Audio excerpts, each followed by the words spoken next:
So Sunday, which is now 5 days ago, there was a shooting involving Sacramento Police Department officers. Since then, the usual suspects, Black Lives Matter, have started protesting. And as of yesterday, they went out and blocked northbound I-5 near downtown Sacramento. And then apparently they moved back onto surface streets and surrounded the new arena where the Sacramento Kings play, and wouldn't let the people who were there to watch the game, wouldn't let them in the arena. The Kings released a statement today in which they blamed Sac PD for not being able to secure the area rather than blaming the protesters, but hey, we won't even go there. So Gavin Newsom posted something on his Facebook page. And for once in my life, I actually have to agree with Gavin Newsom. It is time to acknowledge some hard truths. First and foremost hard truth here is that Gavin Newsom is a pandering piece of crap who will say anything he can to get himself elected governor of California. So in his public statement, Gavin Newsom says, "It's time to acknowledge some hard truths. A suspect that looks like me would still be alive. Stephon isn't. That must change." So he's claiming that the cops shot Stephon Clark because Stephon Clark was black. So let's look at that, the claim that cops are shooting black people. It's been debunked numerous times. We'll debunk it again for Gavin because he's a moron. So in 2017, the most recent year that these numbers are available for, cops shot a total of 987 people in the United States. Of that, 457 of those people were white. 223 were black. So let's look at some percentages there. 46% of the people shot by cops were white, and 22.5% of the people shot by cops were black. People are going to go scream that there's only blacks make up only 13% of the population of the United States, which is accurate. So they're claiming that because cops shot 22% of the people that the cops shot, 22.5% of the people the cops shot were black, blacks are overrepresented. However, that's a false comparison. You cannot compare people who are criminals to the regular population, to the population as a whole. What you need to look at is criminal population. So let's take a look at some numbers here. 2016, the most recent complete year for the FBI's Uniform Crime Report, there were a total of 8,421,481 arrests in the United States. Of that number, 5,858,330 were white, which equals 69.5% of the arrests were white. There were 2,263,112 arrests of black people, which equals 26.8% of the arrests. So 13% of the population now equals 26.8% of the number of people arrested. What was that percentage for the number of people shot? 22.5%.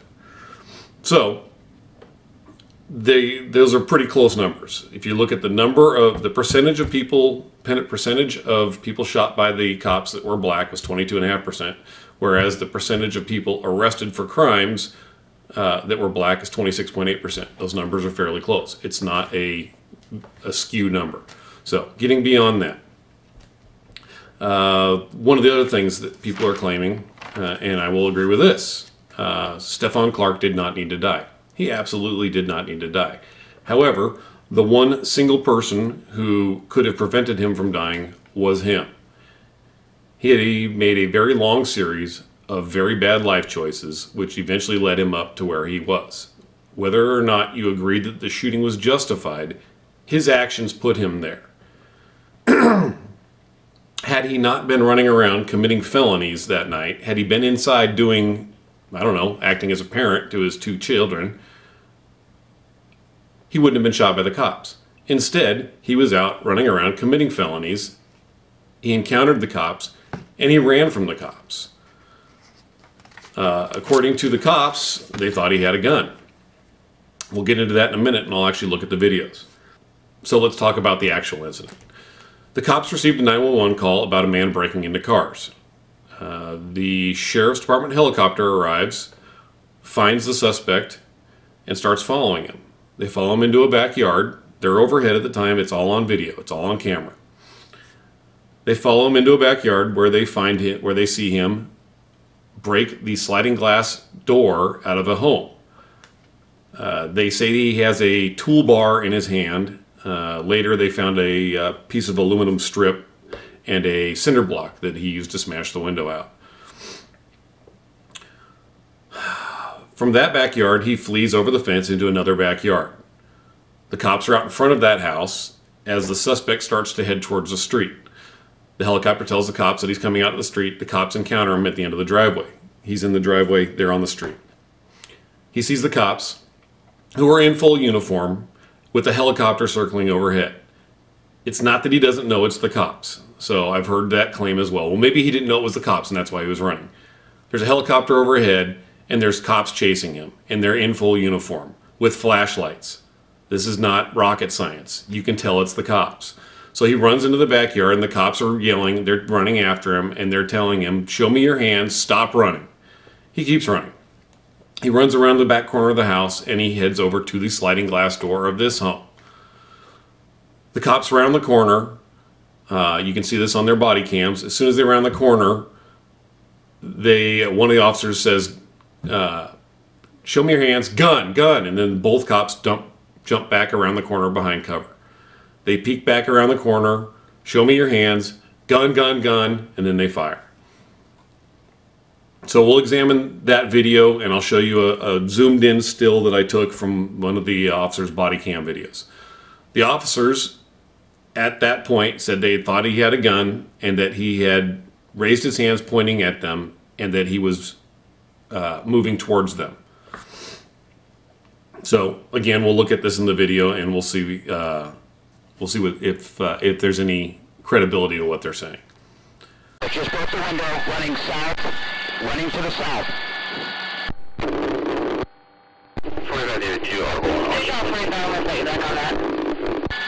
So let's get more units back up. Running south, he just broke the window, I believe, on the house. But he's one house to the south right now, gonna run. Okay, he's running towards the front yard. All I can tell is he's got a hoodie on. He's running towards the front yard of 29th Street. 29th Street. He's looking into another car that's in between the fence and the front yard.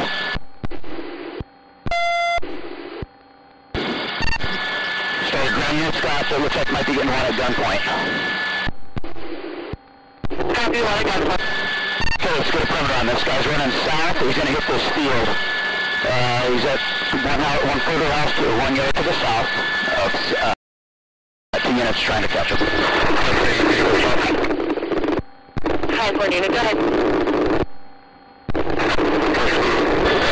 Sorry, shots fired. Shots fired. Copy, shots fired. With black people plates.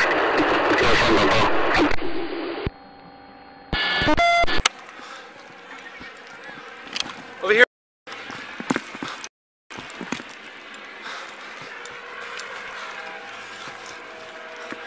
Hey! Show me your hands! Stop! Stop! 5-7 south.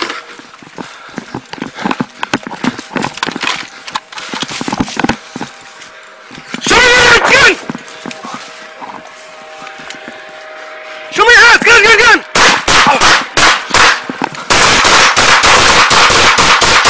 5-7 shots fired, subject down.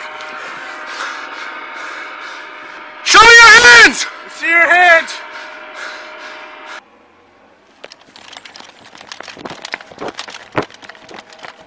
Hey! Show me your hands! Stop! Stop! 5-7 south.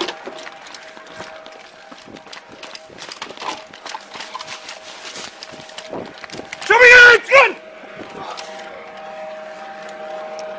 Show me your hands! Gun, gun, gun!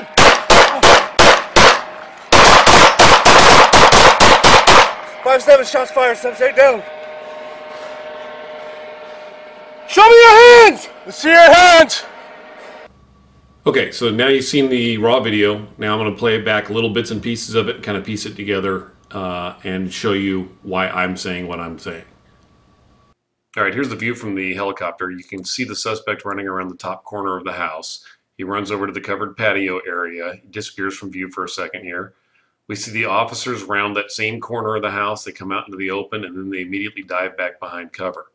A couple seconds later, you see shots being fired, and you see the suspect who's close to them on the patio ground as he goes down.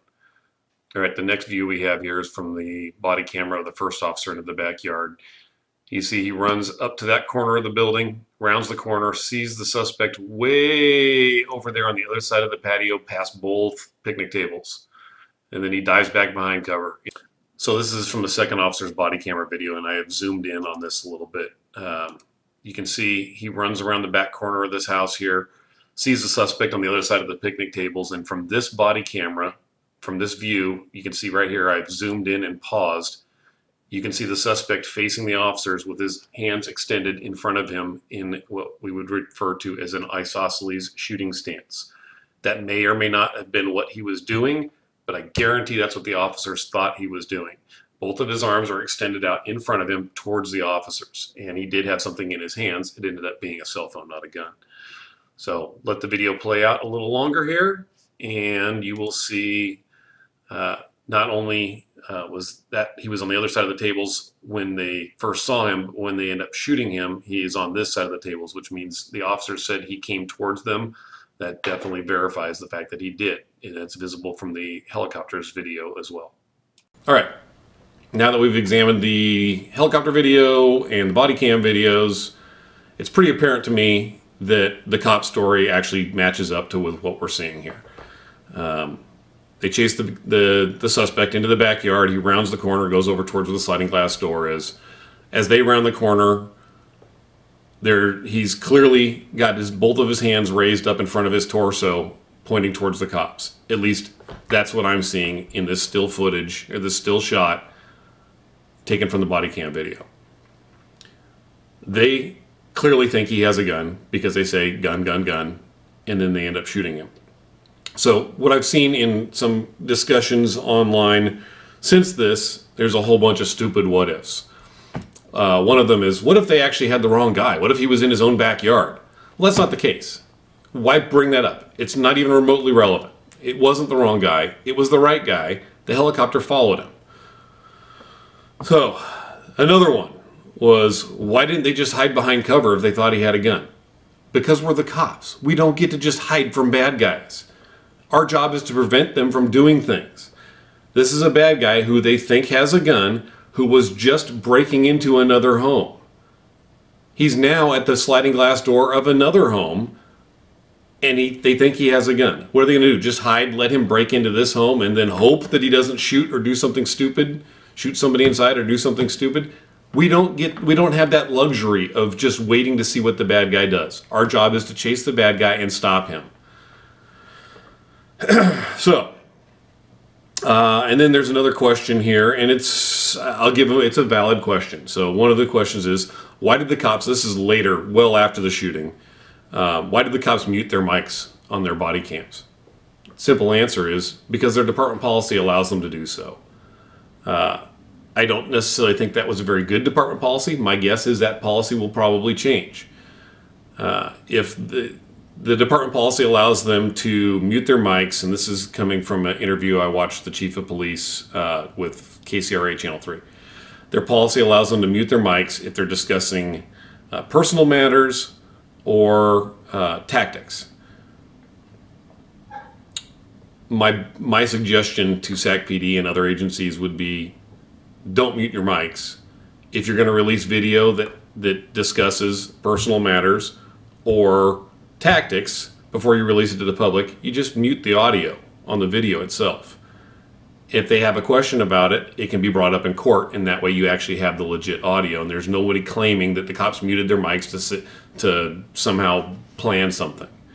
Anyway, beyond that, I'm not going to argue that this shooting was justified or not. I wasn't there. In watching the body cam video, I can understand why these officers thought this guy had a gun.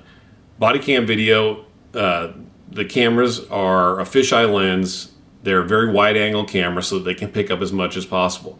The problem is you lose clarity when you go to a wide angle. You can't see as clearly on camera that what the officers can see in person at the time that it's happening. That said, when I watch the body cam video and I slow it down and zoom in, it looks to me like this suspect is standing on the patio under the cover of the back patio cover near the sliding glass door as these officers round the corner, and he has his hands extended towards the officers. In this video, I can't see if he has something in his hands. He had something in his hands. It was a cell phone, but he's pointing it at the officers like it's a gun. This guy is not some guy who's never been in trouble. He's been to jail a whole bunch of times. He's got priors for all kinds of stuff, including weapons. So this isn't some random innocent dude who just got shot by the cops because he was black. This is a guy who's out committing felonies and is running from the cops, who knows better, who could have just given up. He didn't give up. He ran from them. He hid. Then, as they approached him, he did something that, whether it was intentional or not, simulated a firearm. The cops shot him, and he's dead. The single person in this entire equation who could have prevented his death is the dead guy, Stephon Clark. Anyway, that's it.